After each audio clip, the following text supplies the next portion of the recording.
semuanya, selamat datang di Senandung M Podcast. Bisa kali diobrolin baik-baik. Sebelumnya, kenalin, aku Sonia Aisy Putri, semester 7 dari Manajemen Pendidikan. Sekarang kita akan membahas mengenai pelecehan seksual secara verbal atau yang biasa kalian kenal dengan catcalling. Kalian tahu gak sih catcalling itu apa?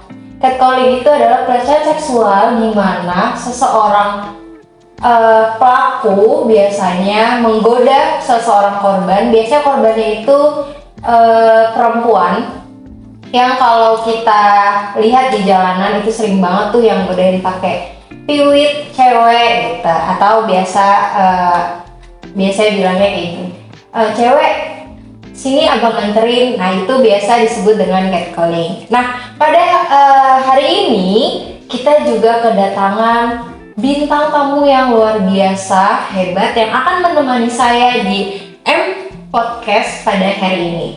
Sebelum saya memanggilkan bintang tamu pada hari ini, izinkan saya untuk membacakan CV dari bintang tamu yang akan saya panggilkan. Bintang tamu pada hari ini yaitu Kak Yulia Anggraini SH, fresh graduate dari UIN Syarif Hidayatullah Jakarta, Hukum Tata Negara Fakultas Syariah dan Hukum tahun 2022. Kak Yulia lahir di Tangerang pada tanggal 10 November 1999. Untuk nomor teleponnya bisa kalian catat baik-baik, siapa tahu kalian mau memanggil Kak Yulia lagi untuk bintang tamu di podcast-podcast selanjutnya, yaitu 08821 021 3279 dengan Gmail yuliaanggraini3@gmail.com, dan Instagramnya untuk para lelaki yang mau mengobrol-ngobrol dengan Kak Yulia bisa dicatat, yaitu @yuliaAARZ. Nah, untuk pengalaman dari Kak Yulia yaitu pernah menjadi sekretaris generasi berencana Tangerang Selatan pada tahun 2022. Kedua, bendahara PIK-R atau Pusat Informasi dan Konseling Remaja UIN Jakarta 2021 sampai 2022. Dan pernah menjadi sekretaris paguyuban Duta Anti Narkoba Tangerang pada tahun 2022. Dan penghargaan dari Kak Yulia juga tidak kalah luar biasa. Yang pertama, juara 2 lomba penyuluh Jambore Ketahanan Keluarga BKKBN seprovinsi Banten pada tahun 2020. Kemudian delegasi pemuda antar daerah pada tahun 2020 dan menjadi top 5 duta genre atau generasi berencana Tangerang Selatan 2020. Baik, kita langsung panggilkan saja Kak Yulia.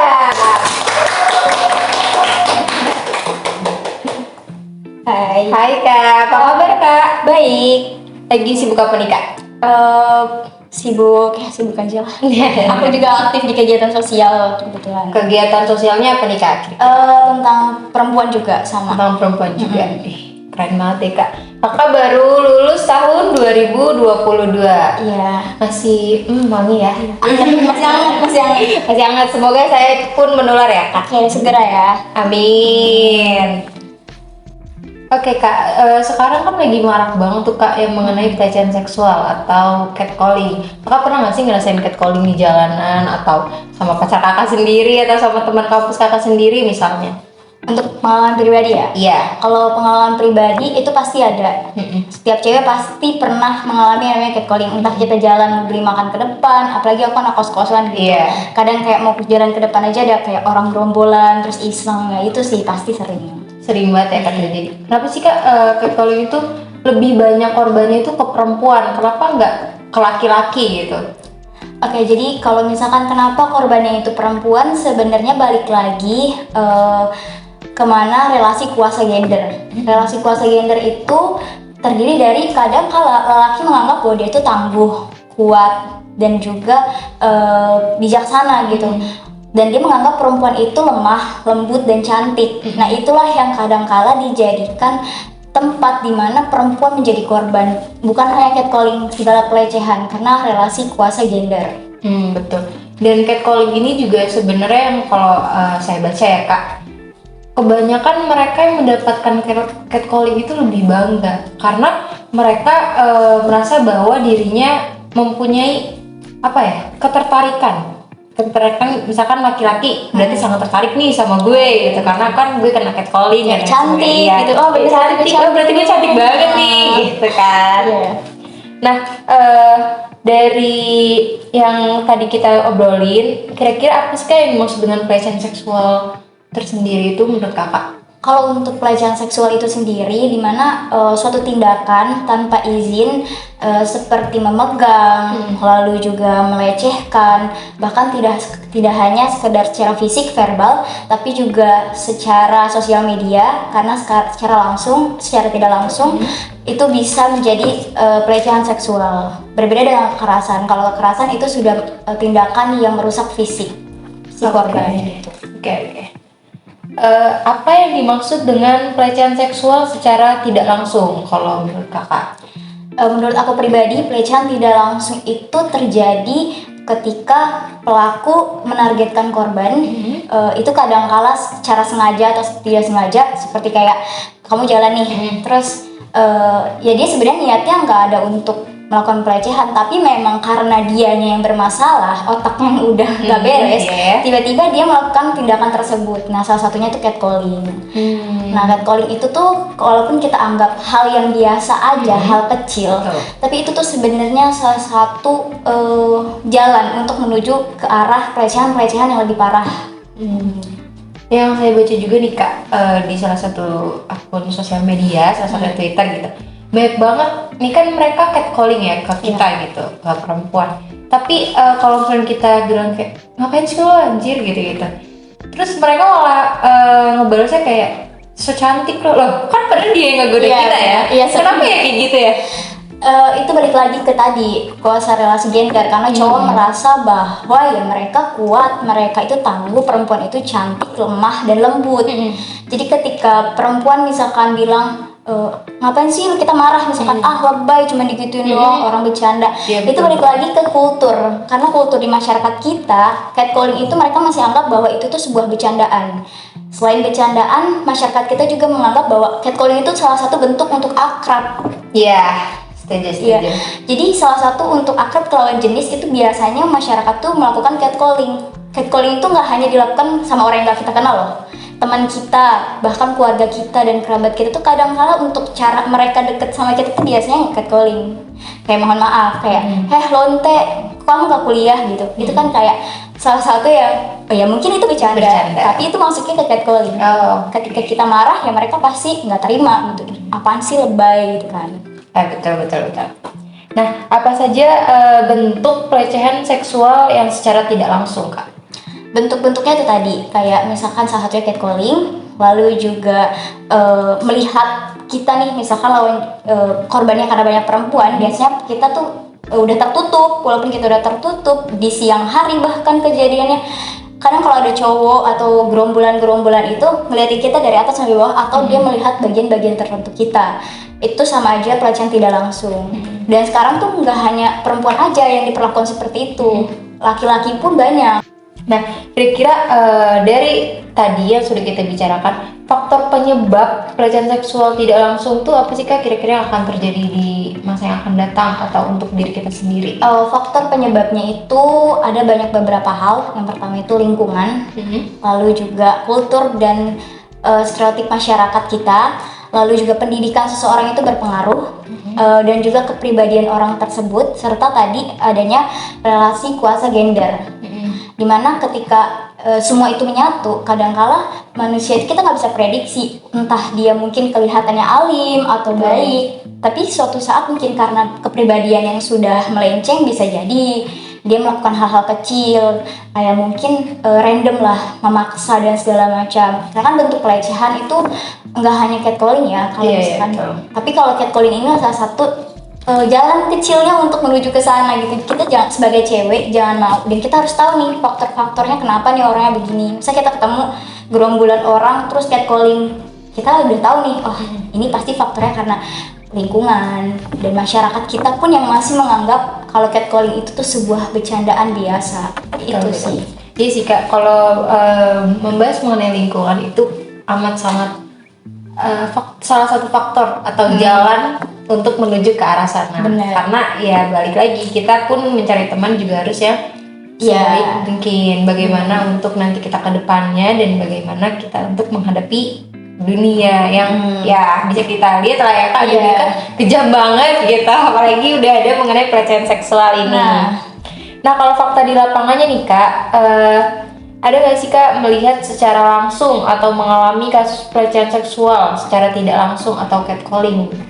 Kalau kasus-kasus sebenarnya di Ciputat tuh banyak banget, apalagi di kampus 1 karena aku sering banget ke kampus 1, jadi sering teman-teman aku dan juga mungkin aku pribadi itu sering mengalami hal tersebut. Kalau di daerah kampus 1 itu banyak orang-orang random yang kadang-kala kita tuh mau jajan, itu kita udah biasa kan jajan ke daerah sana jalan kaki, kadang tuh kayak ditawarin mau ikut bareng nggak, terus kalau kita bilang enggak mereka kayak maksa dan teman aku tuh bahkan sempat ditarik, terus teman aku sempat nangis juga waktu jajan karena ada cowok yang natap teman aku tuh kayak bener-bener ya kita tau lah tatapan mana yang berisikan enggak ini ya, dia nangis akhirnya dia pulang dan dia gemeter gitu, dan itu tuh di kampus itu banyak banget kejadian kayak gitu Ya, okay. Alhamdulillah ya kalau di kampus saya sendiri nih Kak jarang ada. ya bagus alhamdulillah ya aman. Tapi mungkin ya kalau untuk bercandaan kayak gitu sih pasti banyak ya, nggak perlu di luar lah, kita di dalam kelas pun juga pasti banyak lah yang kayak gitu. Nah gimana sih Kak kasus-kasus pelecehan seksual secara tidak langsung yang terjadi di Indonesia dan di luar negeri? Apakah ada data yang membuktikan seberapa banyak korban yang mengetahui atau mengalami pelecehan seksual secara tidak langsung, baik di Indonesia maupun di luar negeri? Untuk secara data mungkin catcalling ini tuh akan susah ya didata mengenai kayak berapa banyaknya, tapi memang 9 dari 10 perempuan pasti pernah lah mengalami catcalling gitu. Dan kenapa sih catcalling ini sangat susah untuk di tracking gitu korban-korbannya? Karena balik lagi tadi, pertama kita nggak punya hukum yang secara khusus mengatur tentang hukuman bagi para pelaku catcalling gitu. Kalaupun kita mau lapor itu masuknya ke kena hukum, jadi aku bahas dikit ya. Jadi kalaupun kita mau lapor itu masuknya ke Undang-Undang Nomor 44 Tahun 2008 itu tentang pornografi. Lalu juga ada pasal 281 KUHP dan 315 KUHP. Tapi itu tuh dia berisikan nggak secara khusus untuk catcalling, hanya untuk penghinaan secara ringan dan juga penghinaan secara lisan. Dan tapi kalau kita mau melapor pun kita bisa. Kadang-kala kalau kita melapor, kadang perempuan gak nyaman dengan kepolisian gitu. Mungkin ada rasa takut, khawatir tidak akan selesai masalahnya, apalagi catcalling.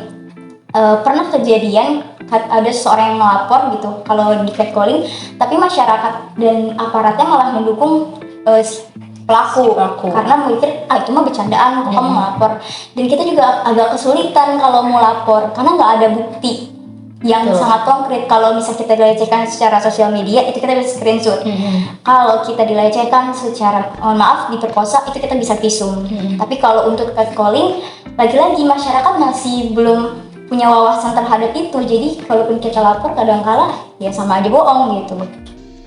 Dan terkadang juga perempuan jarang juga Kak untuk berani speak up. Iya.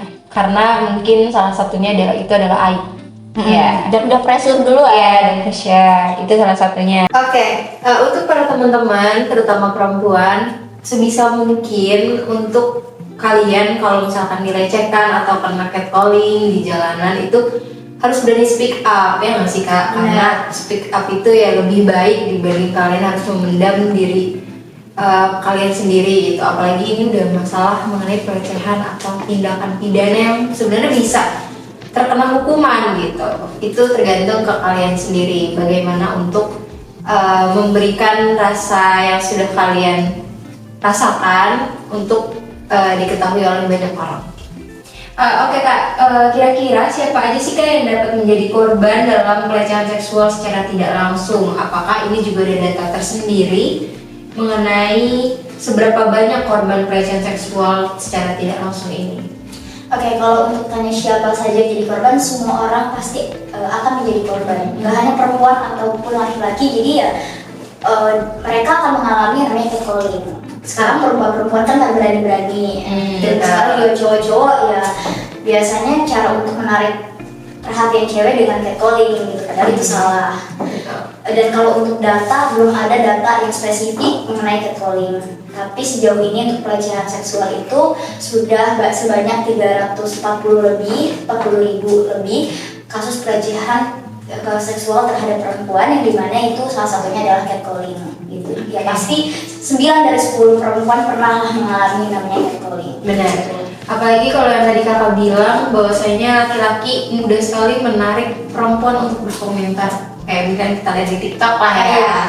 Itu kan yang mereka joget-joget, entah jogetnya gimana gitu kan, entah pakaiannya juga pakai kolor atau kaos biasa, itu kan juga membuat si perempuan yang harusnya menjaga typingannya untuk menjaga dirinya sendiri gitu, tapi malah merendahkan, entah kayak wow luar biasa atau apa gitu kan. Iya, dan balik lagi kalau untuk korban itu sebenarnya kita tidak bisa menyalahkan si korban untuk atas pakaiannya atau bagian-bagian tubuhnya. Ya kalau ketika kita jalan sebenarnya kita udah tertutup tapi ada orang yang punya mohon maaf kelainan seksual, ya itu akan terjadi gitu. Lagi-lagi kita nggak bisa salahin korban atas pakaiannya. Kadang-kala tuh perempuan yang sering disalahkan, mungkin kamu nih yang pakai pakaiannya terlalu ketat, terbuka, membentuk bagian tubuh tertentu gitu. Padahal sebenarnya ya siapa sih yang mau dilecehkan gitu? Apalagi yang waktu itu pernah ada berita yang mengenai ibu-ibu yang baru dari warung tuh kak. Nah kan itu bisa dibilang nggak terbuka ya. Beliau tertutup sampai-sampai kerudungnya pun juga menutupi setengah tubuhnya dia gitu. Itu pun bisa dilecehkan oleh pengendara motor gitu. Dan ya lagi-lagi benar, perempuan yang selalu disalahkan atas hal itu. Iya, balik lagi. Jadi itu tuh bukan pakaian kita itu sebagai perempuan bukan secara statistik untuk disalahkan terhadap adanya tindakan-tindakan pelecehan seksual gitu. Lagi-lagi nantinya perempuan merasa nggak punya harga diri, nggak punya jaminan atas kehidupan dia. Dia pastinya akan merasa langkahnya tertekan, juga selalu merasa pesimis oleh lingkungan, dan selalu dibayang-bayangi rasa ketakutan setiap harinya. Betul.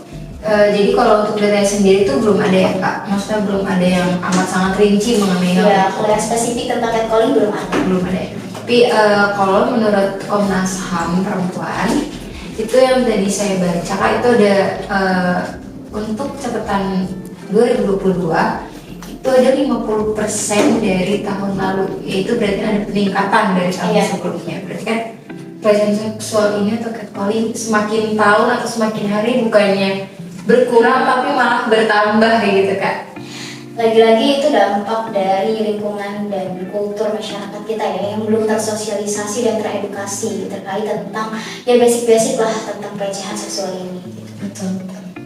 Oke, kira-kira dampak seperti apa sih kak yang ditimbulkan dari adanya pelecehan seksual secara tidak langsung terhadap si pelaku ini? Si korban maksudnya. Si korban, sorry. Kalau untuk pelecehan seksual kepada perempuan ini pastinya larinya ke psikis.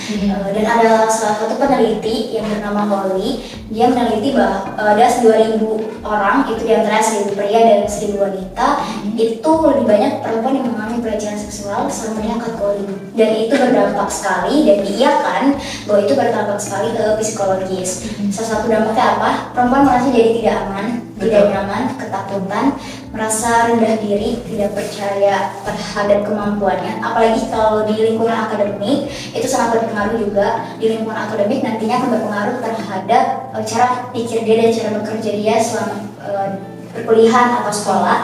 Jadi dia akan merasa pressure sendiri, banyak tekanan-tekanan yang akhirnya nggak fokus. Walaupun itu hanya catcalling ya, kadang-kala bagi perempuan itu merasa kayak kenapa ya aku di catcalling, itu apa yang salahnya dari aku ketika aku di catcalling, karena itu terlalu terbayang-bayangkan sehingga mempengaruhi ke trigger betul. Dan perempuan juga jadi merasa dirinya udah nggak suci lagi. Iya, itu sih yang biasa. Pasti kalau perempuan yang terkena pelecehan seksual seksual atau catcalling, kayak merasa diri gue udah gue jaga loh. Misalkan saya 22 tahun gitu, gue udah menjaga diri gue selama 20 tahun, 22 tahun, tapi kenapa ya gue dilecehkan gitu? Emang ada hal spesifik apa sih yang menarik si pelaku terhadap gue gitu? Lagi-lagi itu kan sama aja, dia perempuan itu dibatasi ruang geraknya, diciutkan nyalinya, dan dibayang-bayangi rasa takut tiap harinya gitu. Jadi ya walaupun nggak hanya perempuan ya, laki-laki juga dampak psikologisnya juga sama gitu. Apalagi kalau laki-laki yang mungkin merasa kadang-kala ketika ada cowok yang ketika di komen gitu sama cewek-cewek yang aneh-aneh dan nyeleneh, itu kadang cowok merasa kayak geli sendiri dan jadinya takut. Ya ada kok cowok yang kayak gitu juga, nggak semua cowok senang dan nggak semua cewek juga senang di catcalling. Oke. Adakah dampak jera atau hukuman yang jera untuk diberikan kepada pelaku pelecehan seksual tersebut? Ya kalau untuk secara legalnya itu kan tadi ada Undang-Undang Nomor 44 Tahun 2008 tentang pornografi sama pasal 281 KUHP dan pasal 315 KUHP yang bisa dijadikan acuan sebagai tameng melaporkan pelaku pelecehan atau catcalling. Tapi ini tuh kan belum secara khusus nih dibuat sama Indonesia, dan kita harap nanti kedepannya Indonesia akan buat secara khusus undang-undang melindungi terkait tentang catcalling ini gitu, karena pasal ini tuh masuknya ke dalam penghinaan secara ringan dan penghinaan secara lisan, dan itu pun akan dikenakan sanksi apabila ada bukti gitu. Dan sedangkan catcalling itu kan sangat sulit ya dibuktikan gitu. Dan ya lagi-lagi gimana caranya biar kita tuh merasa diri kita aman ketika di catcalling, yaitu kita berikan dia sanksi sosial. Kalau kita di catcalling, kita bisa tunjukkan kok rasa kita nggak nyaman. Oke. Untuk yang mengenai hukum pidana nih Kak, kan catcalling sendiri ini belum ada materi luas atau pasal-pasal tertentu ya untuk mengenai catcalling itu. Nah kira-kira banyak banget nih Kak dari perempuan-perempuan yang merasa dirinya dilecehkan tapi nggak berani speak up ke lembaga tertentu, entah karena ekonomi atau menurut dia adalah itu sebuah aib yang tidak perlu semua orang tahu, hanya dirinya dia sendiri.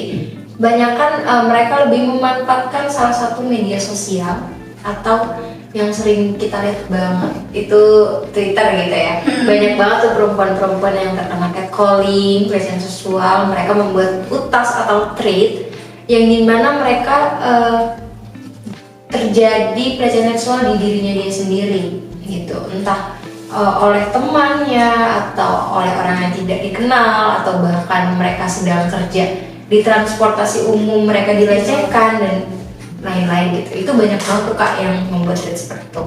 Nah untuk yang tadi Kakak bilang harusnya berani speak up untuk ke suatu lembaga tertentu ya, tapi ini kan nggak ada bukti tertentu untuk kayak entah dia ngerekam ataupun foto, gambar dan sebagainya. Itu gimana tuh Kak? Untuk masalah treat ya, kalau untuk treat biasakan untuk hanya buat treat, takutnya nanti itu menjadi bumerang kepada si pembuat treatnya. Nanti yang ada akan menjadi kita yang dikenakan sanksi sosial oleh masyarakat yang baca, apalagi kalau treatnya itu rame ya kan. Lagi-lagi ketika kalian buat treat, kalian juga harus bikin laporan supaya kalian bisa punya data kuat bahwa ya emang itu tuh benar-benar terjadi dan gak hanya dari pikiran kalian sendiri gitu. Takutnya orang ngiranya ini mah ngarang, emang pengen diperhatiin aja atau pengen famous gitu. Ya salah satu caranya itu untuk gak jadi bumerang kepada diri kalian sendiri. Untuk datanya itu sendiri gimana nih Kak? Kan yang tadi misalkan bilang gitu ya, nggak ada bukti khusus seperti rekaman, video dan lain sebagainya. Itu kan kalau catcalling kan cuma yang nyenggol dan sebagainya, nggak ada tanda biru di tangannya atau apa gitu. Itu gimana sih Kak kira-kira? Dan sanksinya itu kita emang nggak bisa mungkin secara hukuman, secara sanksi legal ke pihak berwajib, kita bisa kasih sanksi sosial. Dan sekarang nih teman-teman, kita tuh udah banyak banget lembaga-lembaga yang melindungi perempuan, salah satunya menaungi tentang pelecehan dan kekerasan seksual. Dan di sana biasanya organisasi-organisasi tersebut itu menyediakan psikiater dan psikologis untuk para korban-korban. Jadi walaupun kalian merasa ini nggak akan bisa dilaporkan, tapi minimal kalian menyembuhkan dulu diri kalian, menyembuhkan psikis kalian terlebih dahulu, agar nantinya kalian bisa meneruskan hidup kalian lebih aman dan nyaman, gak banyak rasa tekanan dan rasa takut gitu. Jadi jangan pesimis, nggak bisa lapor ya udah deh, cuma bisa sedih dan takut. Gak, Gak gitu ya. Ya kita banyak nih yang melindungi privasi kita juga kalau kita laporan kalau takut lapor ke polisian atau apa, ada kok yayasan-yayasan ya, lembaga-lembaga yang menyediakan laporan bagi kekerasan seksual, dan itu di Indonesia tuh udah bagus banget kok lembaga-lembaga perlindungan terhadap perempuan tersebut gitu. Nah, jadi untuk teman-teman jangan takut untuk speak up sekali lagi, karena ya yang dari Kak Yula bilang masih banyak lembaga-lembaga yang memang diperuntukkan untuk kalian untuk menceritakan apa yang sedang terjadi di diri kalian, supaya di diri kalian pun juga nggak merasa sendiri atau tertekan atau jadi wanita terendah gitu di dunia ini. Padahal enggak gitu. Ya siapa sih Kak yang mau direcehin gitu? Siapa sih yang mau terkena catcalling? Kita nggak bisa menentukan dan kita nggak bisa memilih gitu. Semuanya ya sudah diatur, kembali lagi ke kita Pribadi setiap orang-orang. Nah, kira-kira bagaimana sih Kak cara korban untuk menghindari perlakuan pelecehan seksual secara tidak langsung atau catcalling ini? Untuk caranya kita menghindari, mungkin salah satu kita bisa melawan, lalu kita juga bisa menghindar dari gerombolan-gerombolan orang. Ketika kita di jalan, kita bisa udah tahu nih, wah ada gerombolan, mungkin nggak apa-apa kita cari jalan lain agar nggak lewat dan nggak kena catcalling. Karena kalau kita jadi risih karena lagi kita di jalan, ya kita mah pengen diem aja, tiba-tiba jadi naik emosi gara-gara kita di catcalling. Terus juga kita bisa melapor gitu, kita bisa juga menunjukkan rasa kita nggak nyaman, kita bisa marah kok, nggak usah takut ketika kita marah, orang tersebut akan marah balik, karena ya kita merasa kita tuh benar gitu. Betul. Atau enggak kayak misalkan di warung, Kakak pernah nggak sih ngerasain kayak kita mau beli minuman gitu ya? Kan biasa anak-anak SMA yang cowok-cowok tuh kan suka banget tuh entah main ML atau ngobrol-ngobrol gitu kan. Tuh kadang pun juga kita merasa selaku perempuan gitu ya, entah karena apa kita nggak jadi ke warung, kayak nanti aja deh gitu, kayak takut aja nggak sih Kak kayak gitu ya, walaupun memang mereka tidak ada niatan untuk catcalling, pasti kan ada kayak piwit gitu ya. Itu bisa jadi tuh sekarang namanya street harassment. Oh itu gimana tuh Kak? Street harassment itu sama kayak catcalling, jadi ya pelecehan di jalanan, di ruang publik lah bahasanya. Dan ya balik lagi, kalau kita merasa kayak gitu, tadi kita lakuin cara-cara yang tadi, cara menghindar, kita bisa marah, kita bisa kalau nggak marah-marah dengan cara lisan, kita tunjukin muka kita aja, sini aja gitu. Oke, dicatat ya perempuan-perempuan. Nah, dari yang tadi sudah kita bicarakan, kenapa sih Kak masih banyak perempuan yang tidak mau melapor? Iya, banyaknya perempuan yang nggak mau melapor biasanya karena faktor-faktor tadi udah kita sebutin. Dan salah satunya udah rasa ada tekanan duluan nih, dan lagi-lagi kan kalau catcalling ini susah untuk dibuktikan, dan orang-orang yang kita jadikan dia adalah pelaku pun biasanya susah untuk mengaku, dan ya lagi-lagi kita akan merasa ya udah deh gimana ya, dan kita juga belum ada aturan-aturan khusus terhadap catcalling itu dan street harassment itu sendiri gitu. Jadi mereka lebih baik mendem gitu ya Kak, bikin thread ya, nggak tahu sih bakal ramai atau enggak gitu ya. Tapi setidaknya itu dari dirinya dia sendiri bisa memberikan pelajaran untuk orang lain. Intinya sih dia harus menceritakan ya, entah ke teman dekat yang dia percaya, jangan dipendam. Nanti yang ada jadinya bisa terganggu. Oke, betul. Apa yang perlu dilakukan oleh si korban ketika mendapat perlakuan pelecehan seksual secara tidak langsung? Sebenarnya untuk apa yang harus dilakukan itu kita tuh biasa udah tahu, ada namanya 5D. 5D itu adalah 5 cara ya. 5 caranya itu dengan cara ditegur, terus juga dialihkan, dilaporkan, lalu ditenangkan, dan terakhir direkam gitu. Jadi ketika perempuan ataupun pria di jalanan merasakan adanya tindakan pelecehan, nggak hanya catcalling loh gitu. Kita harus tahu nih, pertama tuh kita harus apa? Kita harus bagaimana? Ya kalau misalkan kita nggak bisa lapor, ya coba kita rekam, dan direkam ya. Tapi direkam nggak langsung kayak di-share ke publik gitu, kayak guys aku dilecehin gitu. Direkam, disimpan dulu rekamannya. Nanti setelah itu kalian laporkan, dan baru nanti jadikan itu bukti. Ketika itu sudah dijadikan bukti, boleh kalian share. Jangan kalian share dulu baru dijadikan bukti. Iya. Jadi takutnya boleh disalahgunakan. Budaya patriarki atau ketimpangan korban dan pelaku, entah si pelakunya adalah orang yang berkuasa, itu juga bisa menjadi salah satu kenapa perempuan tidak mau speak up. Iya.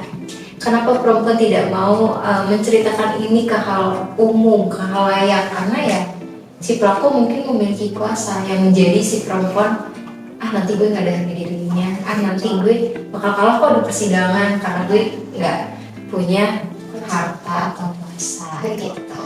Lagi-lagi kadang-kala feminisme ini dianggap sebagai cara perempuan untuk menjatuhkan pria ya. Jadi kadang-kala dipikirkan bahwa feminisme ini hanya ingin menjatuhkan laki-laki gitu di publik. Tapi sebenarnya enggak, kita tuh sebagai feminisme memperjuangkan hak-hak apa yang menjadi perempuan, karena kodratnya perempuan itu beda dengan kultur masyarakat. Kodrat perempuan kan melahirkan, menyusui gitu, dan hamil. Tapi kadang-kala perempuan dipaksa untuk bisa melakukan segala hal gitu.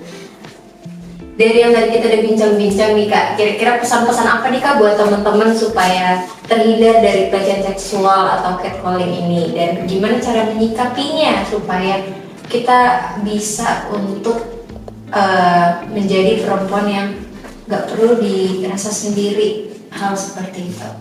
Oke, untuk caranya mungkin pesannya untuk perempuan-perempuan di sana, jangan pernah takut untuk melapor, dan pelecehan itu nggak hanya terjadi terhadap perempuan aja, tapi pria juga. Dan ini bukan membahas terkait berapa banyaknya korban atau berapa banyaknya angka korban pelecehan seksual, tapi ini berbicara tentang ruang perempuan untuk menjadi dirinya, untuk berkembang dan melanjutkan hidupnya, dan merasa tidak dibayang-bayangi rasa takut, serta juga perempuan nggak setiap harinya dibayang-bayangi rasa caci makian dan tindakan-tindakan yang harusnya ya tidak alami semasa dia melakukan kegiatannya sehari-hari. Jadi jangan pernah merasa takut dan jangan pernah merasa rendah diri sebagai perempuan, karena perempuan itu adalah manusia paling berharga di dunia. Oke. Perempuan adalah manusia yang paling berharga di dunia. Jadi perempuan, walaupun kita menjaga diri kita sebaik mungkin dan kita tidak tahu di luar sana akan sejahat apa ke diri kita, tapi setidaknya kita mampu untuk menjaga diri kita supaya terhindar dari hal-hal seperti itu.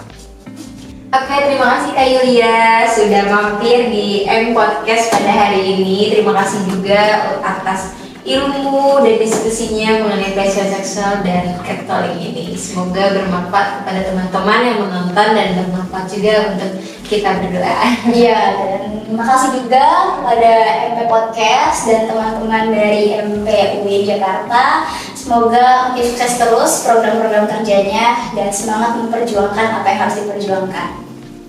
Terima kasih teman-teman yang sudah menonton M Podcast pada hari ini. Sampai bertemu di M Podcast selanjutnya. Senandung M Podcast, bisa kali diobrolin baik-baik.